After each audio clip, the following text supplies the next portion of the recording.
ये एक्ट्रेस होगी पुष्पा 2 की हीरोइन जिसने दिखने के मामले में रश्मिका को भी पीछे छोड़ दिया। पुष्पा 2 की स्टोरी हुई लीक जिसमें पुष्पा कोई विलेन नहीं है, एक अंडर कवर पुलिस ऑफिसर है जिसका टारगेट चंदन की लकड़ी का अवैध व्यापार करने वाले गैंग को जड़ से उखाड़ फेंकना है। और KGF 3 में हो सकती है पुष्पा की एंट्री। डायरेक्टर ने लिया बड़ा फैसला। दुनिया भर में 350 करोड़ से ज्यादा की कमाई करने वाली फिल्म पुष्पा का दूसरा पार्ट भी जल्द आने वाला है, जिसकी कहानी ये हो सकती है कि फिल्म का हीरो पुष्पा कोई गैंगस्टर नहीं बल्कि वो एक पुलिस के सीक्रेट मिशन में शामिल है जिसका टारगेट चंदन की लकड़ी का अवैध व्यापार करने वाले गैंग को जड़ से उखाड़ फेंकना है। और ऐसा करने के लिए उसके पास एक धांसू प्लान भी है। वो पहले तो श्रीनु और कोंडा रेड्डी को एक दूसरे के खिलाफ कर देगा जिसका फायदा वो खुद उठाएगा। लेकिन जरा थोड़ा सा फ्लैशबैक में देखिए, पुष्पा अचानक खुद इन लोगों से जाकर मीटिंग करता है, ना कि ये लोग पुष्पा के पास आते हैं। और तो और चंदन का अवैध माल भी पुष्पा बहुत ही चालाकी के साथ पुलिस वालों से बचाकर ट्रक समेत उसे झील में छुपा देता है। तो कभी दूध के ट्रक के अंदर रखकर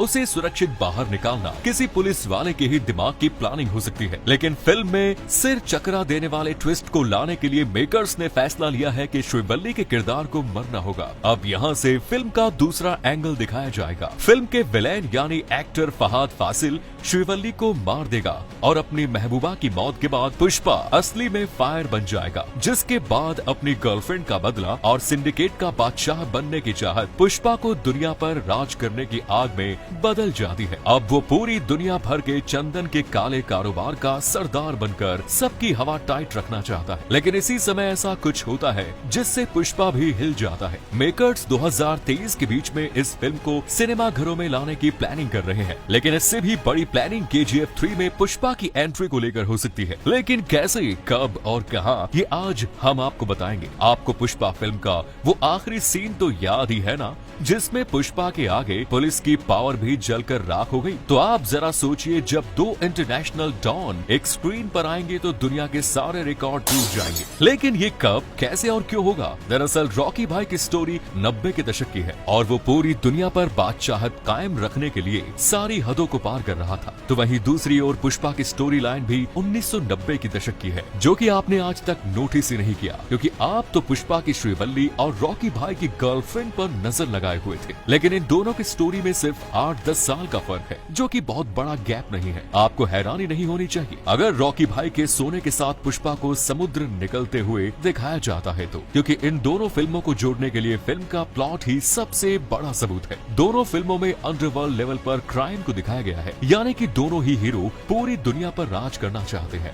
एक सोने की खदान का बादशाह बनना चाहता है तो दूसरा चंदन की तस्करी का शहंशाह है। लेकिन दिक्कत है तो बस एक बात की कि ये दोनों फिल्में अलग अलग प्रोडक्शन हाउस में बनी है। एक कन्नड़ इंडस्ट्री से है तो दूसरा तेलुगु फिल्म इंडस्ट्री से। लेकिन अगर इन दोनों की आपस में बात बन गई तो ये सपना सच हो सकता है। अब अपने दिमाग पर थोड़ा सा जोर डालिए और याद कीजिए कि दोनों फिल्मों का अंत इंटरनेशनल मार्केट पर दिखाया गया है। रॉकी अपने सोने के साथ समुद्र में डूबता हुआ दिखाया जाता है, वहीं दूसरी ओर पुष्पा को सिंडिकेट और दुनिया पर राज करने के हिंट के साथ एंड किया जाता है। अगर ऐसा हुआ तो इसमें बहुत बड़ी बात नहीं होगी कि KGF के क्लाइमैक्स में और पुष्पा 2 के एंड में पुष्पा के पेजर पर रॉकी भाई का मैसेज या फिर रॉकी के मोबाइल पर पुष्पा का नंबर दिखाया जा सकता है। लेकिन पुष्पा के पार्ट 2 में सबसे बड़ा सवाल है कि इसकी हीरोइन कौन होगी। हम आपको बताते हैं वो दक्षिण की अभिनेत्री है जो पुष्पा 2 में अल्लू अर्जुन के साथ अभिनय करने के लिए तैयार है। वो कोई और नहीं बल्कि साई पल्लवी है। फिल्म के निर्देशक सुकुमार ने आगामी फिल्म में एक आदिवासी लड़की की भूमिका निभाने के लिए अभिनेत्री से संपर्क किया है। इतना ही नहीं, ये भी दावा किया गया है कि साई पल्लवी अल्लू अर्जुन स्टारर पुष्पा 2 में अभिनय करने के लिए आसानी से सहमत हो गई है और अपने फेस को अंतिम रूप देने के बाद फिल्म की शूटिंग शुरू कर देंगी। साई पल्लवी को आखिरी बार तमिल फिल्म गार्गी में देखा गया। साई पल्लवी ने अपने करियर की शुरुआत प्रेमम से की थी, जिसके बाद उन्हें फिदा में भी देखा गया। साई पल्लवी सेंट मराय नर्तकी भी है, जिनमें तेलुगु, तमिल और मलयालम फिल्मों में उन्होंने अपने प्रदर्शन के लिए 2 फिल्म फेयर पुरस्कार सहित और कई पुरस्कार भी जीते हैं। उनका ये राज बहुत ही कम लोग जानते हैं कि साई पल्लवी ने 2016 में MBBS पूरा किया है। ऐसे ही एक दूसरे राज KGF 3 और पुष्पा पार्ट 2 में कौन जीतेगा, इस बात पर अभी से बहस छिड़ गई है। KGF की वर्ल्ड वाइड फिल्म की कुल कमाई अब बढ़कर 1250 करोड़ रुपए हो गई है, जबकि पुष्पा की कुल कमाई 365 करोड़ ही है, यानी लगभग 4 गुना कम। इस लिहाज से पहला राउंड KGF ने जीता। KGF 1 और 2 पार्ट का कुल बजट 180 करोड़ था, तो वहीं पुष्पा को बनने में 250 करोड़ रुपए खर्च हुए। हुए। तो देखा जाए तो यहाँ पर भी कम खर्च में ज्यादा कमाई KGF ने की है। लेकिन KGF के तीसरे पार्ट के लिए लगभग 1000 करोड़ का बजट रखा गया है और पुष्पा के लिए 500 करोड़ का। चैप्टर 1 के लिए यश ने 15 करोड़ और चैप्टर 2 के लिए 30 करोड़ रुपए फीस ली, जिसके बाद अब वो पार्ट 3 के लिए 70 करोड़ की मांग कर रहे हैं। पुष्पा फिल्म के लिए अल्लू अर्जुन ने करीब 50 करोड़ और रश्मिका ने 10 करोड़ चार्ज किए, लेकिन अब अल्लू अर्जुन पुष्पा 2 के लिए 100 करोड़ रुपए की मोटी फीस ले रहे हैं। KGF चैप्टर 3 फरवरी 2024 तक आएगी और तब तक ही पुष्पा 2 का आना संभव है। दोनों फिल्मों की कहानियां भी दमदार है। ऐसे में कौन सी फिल्म बाजी मारेगी, हमें कमेंट्स में जरूर बता। लेकिन KGF पर बनी फिल्म सच्ची घटनाओं पर आधारित है। इस फिल्म में जिस खदान की बात की गई है उसकी असली कहानी काफी दिलचस्प है और 100 सालों से भी ज्यादा पुरानी है। इस खदान के इतिहास को देखकर ऐसा कहना गलत नहीं होगा कि असल में भी KGF की कहानी फिल्म जितनी ही खूनी है। KGF में खुदाई का इतिहास 121 सालों पुराना है और बताया जाता है कि इन सालों में यहाँ की खदान से 900 टन सोना निकला है। सबसे पहले यहाँ पर आधुनिक टेक्नोलॉजी का इस्तेमाल कर 1804 से लेकर 1860 तक अंग्रेजों ने ज्यादा से ज्यादा सोना निकलने के लिए खतरनाक से खतरनाक एक्सपेरिमेंट की, लेकिन कोई फायदा नहीं हुआ। 1871 में ये वॉरेन का ये आर्टिकल पढ़कर लवेली को फिर से रिसर्च करने 1873 में मैसूर के महाराज से खुदाई की परमिशन हासिल की और यहाँ पर 1875 में खुदाई एक बार फिर से शुरू हो गई। उस दौर में KGF की खदानों में रोशनी का इंतजाम सिर्फ मशालों और लालटेनों से होता था। लवेली को एहसास हुआ कि ये काफी नहीं है, इस कारण से वहाँ पर बिजली लाई गई और ये एशिया का दूसरा और भारत का पहला शहर है जहाँ बिजली शुरू हुई, जहाँ से 1902 के दौरान 95% सोना निकलने लगा। 1930 तक KGF की खदान में 30,000 मजदूर काम करने लगे, जिसे छोटा इंग्लैंड कहा जाने लगा। लेकिन 2001 में यहाँ पर खुदाई बंद करने का फैसला किया गया और कोलार गोल्ड फील्ड्स खंडहर बन गए। कई रिपोर्ट्स में दावा किया जाता रहा है कि KGF में आज भी सोना मौजूद है। धन्यवाद।